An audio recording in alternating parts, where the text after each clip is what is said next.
अमीर बिगड़ी हुई बहू की कहानी। एक समय की बात है, एक बड़े शहर में एक बहुत अमीर परिवार रहता था। उस परिवार के मुखिया थे राजेश और उनकी पत्नी सुमन।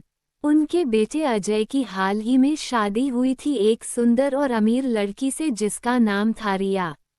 रिया एक बहुत ही बड़े घराने से थी और हमेशा से उसकी हर ख्वाहिश पूरी होती आई थी। उसकी परवरिश में कभी कोई कमी नहीं रही थी और वो हर तरह की ऐशो आराम में पली बड़ी थी। इस वजह से रिया को हमेशा लगता था कि सब कुछ उसके हिसाब से ही होना चाहिए।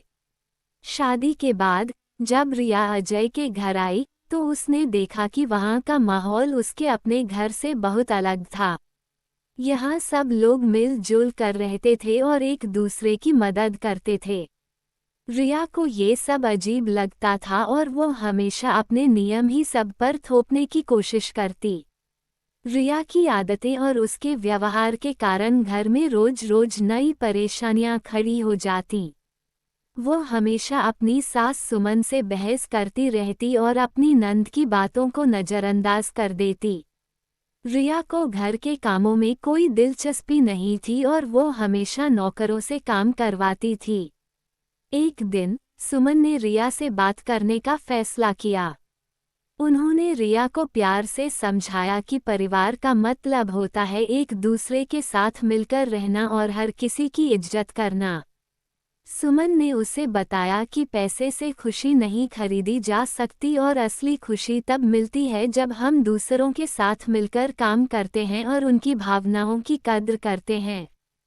सुमन की बातों ने रिया को सोचने पर मजबूर कर दिया।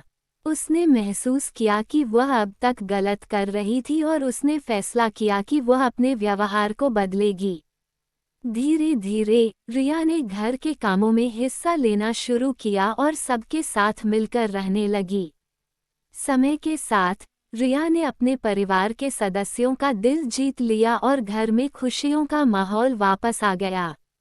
रिया ने सीखा कि असली दौलत प्यार, सम्मान और एकता में है, न कि सिर्फ पैसों में।